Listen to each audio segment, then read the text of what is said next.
এগুলো আমার রোজকার লাগে বলে welcome back my channel Mishtu Mampi series. তো আজকের ব্লগটা আমি মেনলি বিকেল থেকেই শুরু করছি। আজকে সকালবেলার থেকে শরীরটা ভীষণই খারাপ ছিল বলে আর সকালবেলা স্টার্ট করতে পারিনি। এই হলো মেয়েকে এখন আঁকার স্কুল থেকে দিয়ে আসলাম, আর দিয়ে এসে এই গ্যাসে বসিয়ে দিয়েছি আদা চা আর সঙ্গে একটু লবঙ্গ আর একটুখানি বাতাসা দিয়েছি। আমি মেনলি যদি একাই চা খাই বা বাবার সঙ্গেই খাই, মানে দুজনে মিলে যদি খাই না, আমি চিনিটা একটু অ্যাভয়েডই করি। আর একটু পাউরুটিও সেঁকে নিচ্ছি, একটা ওর বাবা চা দিয়ে খেয়ে যাবে, আরেকটা দোকানে নিয়ে যাবে। আসলে দেবাদেবী দুজনেরই শরীরটা খারাপ। ওর যেহেতু জ্বর ছিল, এখন গলাটা ভালোই ব্যথা, সর্দি খাঁচি লেগেই আছে, এর জন্য আদা চাটাই করলাম। এত এত ব্যথা করছিল ঘুম থেকে উঠে, না তো সময় ছিল না বলে আমি একটু আদা চা খাইনি। তো এসে আগে এখন জামা টামা চেঞ্জ না করেই আদা চা করলাম। দেখো না, প্রায় মানে আমি 1 কাপ করতে চেয়েছিলাম, কিন্তু অর্ধেক হয়ে গেছে। তো কী করা যাবে সেটাই খাই, পর একবার খাবো, কারণ এত গলাটা ব্যথা করছে আমি পারছি না। মনে হচ্ছে যে ঘাম ঠাম বসে হয়তো হয়েছে। আর এই আমার গলা ব্যথা করলে আস্তে আস্তে নাক টাক বন্ধ হয়ে যেতে থাকে। আমি যদি চা করি না, আমার চাটা না একটু হালকা লিকারই হয়, কিন্তু তাও আজকের লিকারটা মানে আরও বেশি হয়ে গেছে। আর যদি শাশুড়ি মা করে তো একটু কড়া লিকারই করে, তো আমি খেয়েই নিই।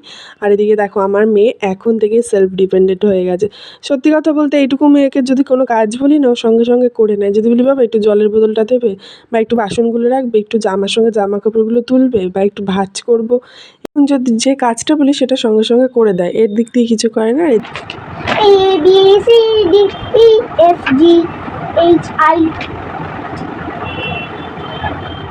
ও আঁকার স্কুল থেকে এসে কিছুই খায়নি, এখন বলছি একটু দুধ খাবে, তো এখন যেহেতু দুধ দেবো, আর বলছে না আমি গোলাবো। তো আমি তো একটু ভয় ভয় পাচ্ছিলাম যদি এখন পরে তো পুরো খাটেরটা যাবে ভেসে। বলছে না আমি এখনই করবো, দেখবি আমি পারবো। আর সত্যি ও করে, মানে যেটা দরকার সেটা করে। আর এদিকে দেখো সব জামা কাপড় আমার গোছানো হয়ে গেছে। আর ওর বাবা মেনলি অন্য ঘরে থাকে, আর এর জন্য দেখুন ওর বাবা জামা কাপড় পুরো শিফটিং করে দিয়েছে, নইলে আবার সে আমার ঘরেই ভুর হয়ে থাকে বলে আর করা হয় না। আর এর জন্য একবার সমস্ত কিছু রেখে দিয়েছে। আর এখন দেখছি জলের বোতলগুলো সমস্ত ফাঁকা, তো টুকটুক করে জলের বোতলগুলো ভরলাম।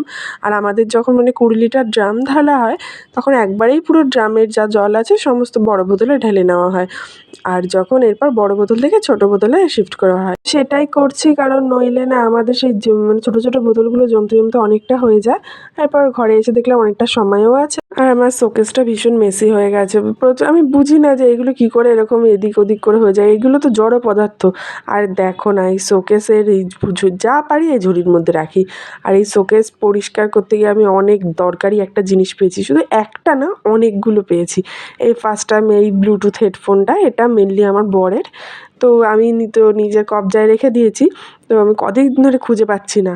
আমি তো আর প্রকাশও করছি না, ও খালি বলে কী খুঁজছো, আমি তো আর বলছি না।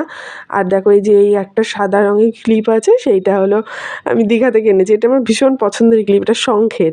এটা সহজে পড়ি না, কিন্তু এমন যত্নে রেখেছি আমি খুঁজেই পাচ্ছি না। এখন এখান থেকে আবিষ্কার হলো। এরপর সমস্ত কিছু ঝাড়পোছ টুড়পোছ করে এখন সমস্ত কিছু আবার গুছাচ্ছি, আর পেনদানিগুলো পেনের জায়গায় রাখছি। এটাও মেনলি আমি বাইরে থেকে জিনিস কিনি, সহজে জিনিস কেনা হয় না। আর এদিকে আমার ডেলি বেসিসে যে মানে মুখের ময়শ্চারাইজার টয়শ্চারাইজার সমস্ত কিছু এক জায়গায় রাখলাম। আর এই দেখো এরপর সমস্ত ঝুড়িটার তো কোনো মানে অবস্থা তো শেষ, চারিদিকে ফেটে ফুটে একসার হয়ে গেছে, ওটাই রাখছি, কারণ জিনিসপত্র তো রাখা যাবে। আর এই দেখো এটা হলো আমার মা, মানে যখন আমি একদম ছোটো ছিলাম, তো আমার মা নাকি আমাকে স্যারলাক বা দুধ গুলাতো এই ঘুঁটুনি। মা এখন এটা আমাকে দিয়েছে যে না তোর মেয়ের জন্য তুই গুলাবি। এটাও আমার কাছে 5 বছর ধরে রয়েছে, কিন্তু ওর এখনও স্যারলাকও লাগে না, আর মানে ন্যাস্টাম ফ্যাস্টাম কিছু খায় না, কিন্তু ঘুঁটানিটা রয়ে গেছে। এটা আমি আবার মাকে দিয়ে দেবো, মা আবার সযত্নে তুলে রাখবে।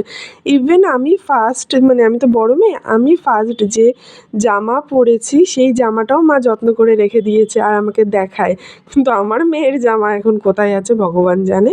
যাই হোক, আর ক্লিপগুলো প্রচণ্ড ময়লা পড়েছিল বলে একটা একটা করে সমস্ত কিছু পরিষ্কার করে নিলাম। তার থেকেও বড় কথা, দেখো না আমার মেয়ের পুতুলের সমস্ত হাত পা একটা একটা করে সব আবিষ্কার হয়েছে, সেগুলো আবার সযত্নে রেখে দিলাম। কোন সময় চাইবে কোনটা খুঁজে পাবো, সঙ্গে সঙ্গে টাকাট করে লাগিয়ে খাইয়ে দেবো। আর এইখানে হলো ওষুধের বাক্সটা ভীষণ নোংরা হয়ে গেছিলো, সেইগুলো ওষুধগুলো সব এদিক ওদিক ছড়িয়ে ছিটিয়েছিল বলে ওষুধের বাক্সগুলো থেকে সব ওষুধগুলো ঠিকঠাক করে লাগিয়ে রাখলাম। কারণ নইলে না এই একটা বাক্সের মধ্যে আমি সমস্ত কিছুর ওষুধ রাখি মেয়ের, কিন্তু এর মধ্যে সব ওষুধ আছে, বমির ওষুধ, পটির ওষুধ বলো, সে মানে অ্যালার্জির ওষুধ, অনেক মানে জ্বরের ওষুধ, সমস্ত কিছু। আর এই হলো আমার ফাইনাল ঘর রেডি হয়ে গেছে, শোকেস ফোকেস রেডি হয়ে গেছে। আর আমিও প্রচণ্ড গরমে কী করব, আমি এখন সেই স্টিলের এই বোতলটা ফ্রিজে ছিল সেটাই এখন নিয়ে এসে মুখের মধ্যে লাগাচ্ছি, যাতে মুখটাও একটু ঠান্ডা থাকে আর মাথাটাও সঙ্গে সঙ্গে ঠান্ডা হয়ে যায়। আর এই দেখো, এই গানটা আমার মেয়ের ভীষণ ফেভারিট, মানে ও যদি গানটা হট করে চলে না, ও সেখানে দাঁড়িয়ে পড়বে, হা করে তাকিয়ে থাকবো। দেখো এখন কি বলে ও।